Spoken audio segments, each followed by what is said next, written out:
The rooster, nature's alarm clock, heralds the morning. The sun, the wind, the water, each answer back in their own way. But none with a trumpet. That's a good girl.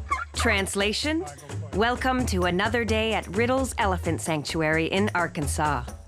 A home for elephants of all shapes and sizes, run by Scott and Heidi Riddle, two unique conservationists devoted to saving elephants in the wild by helping them in captivity.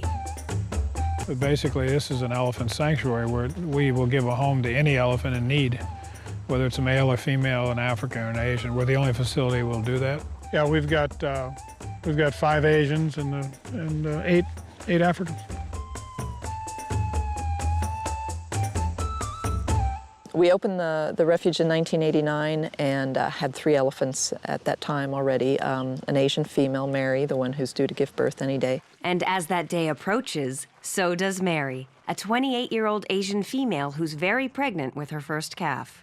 Sometimes the baby kicks so hard she jumps. I've seen her kind of jump. But this is just natural movement here. There, that's a kick.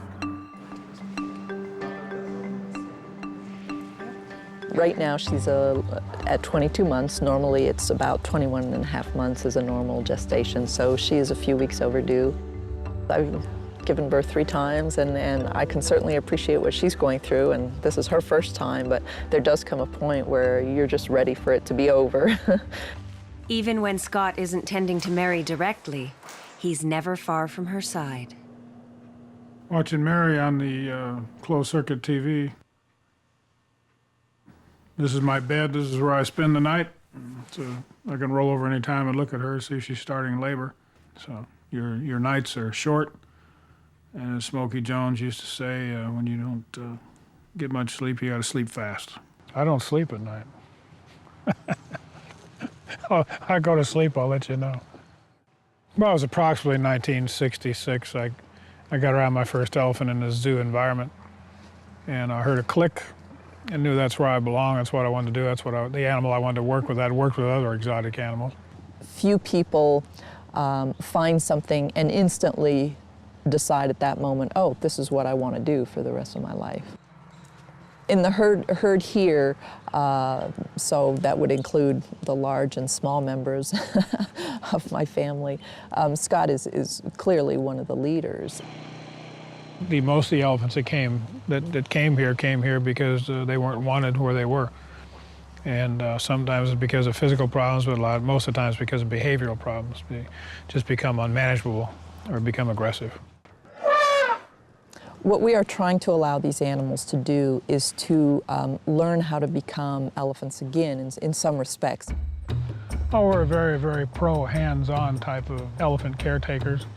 We believe that with proper structure and environment that you can come as close as you possibly can to how they would act in a natural setting. They're a lot like children. You know, you have them for forever. Like I said before, having elephants and dealing with them is like having 16-year-old problem children that never leave home. For Scott, I think it's important for Mary to be able to have a baby because of the fact that, you know, she is an important animal on an emotional level. We've been with Mary for almost 20 years now. First elephant we ever had, and we have a very, very close relationship. She's like part of our family. Oh, any elephant birth is extremely important, especially in captivity. If the world, if humanity wants elephants to stay, if they do not want them to become extinct, then we have to intervene and take as best care as we can of them and plan their future for them, because without that, they're going to be gone. This is where we learn how to take care of elephants, and we learn about them scientifically so we can take that knowledge and go help elephants in the wild with it. And as with many expectant mothers, Mary likes to keep herself busy. One recent discovery, Mary's passionate about painting. She tends to like the primary colors, the bright colors. And she paints differently at times when she's in different moods. She's always been very good with her trunk. And so I said, "Yeah, why not give her a paintbrush, see what she does?"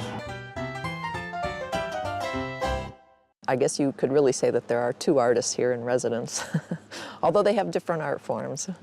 I believe working elephants is an art form. I've always said that because it goes beyond just a job. You know, it's a complete commitment for the rest of your life. Then it has to be an art. There's no books for it. There's no guidelines. You can't get it out of a computer or off TV. So it's an art that you have to learn, and hopefully you can learn from somebody that is an artist already. You'll find that there's very few elephant people that are really good at this business. Mark Easley works at the sanctuary and has witnessed firsthand Scott's unique bond with the elephants. We kid, I call him my Arkansas Jesus, because he does seem to be psychic with the animals. They seem to know what he's thinking.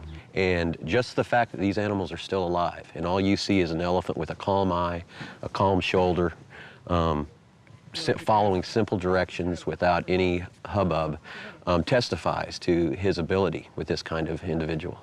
Come on, Mary up. While Mary's baby remains overdue, Scott remains unwavering in his devotion to all elephants. I connect deeply with elephants, I think, because they're intriguing, because of their intelligence and the mystery that surrounds them. If you're lucky enough to be around elephants for any length of time, and you're fairly successful at it, you enter in kind of a mystical, magical place. You just want to keep going back there, because it's kind of a nice place to be.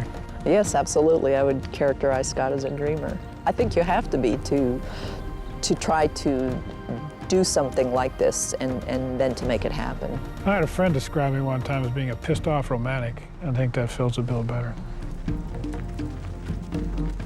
Now you have to either have to be a dreamer or a fool to do this.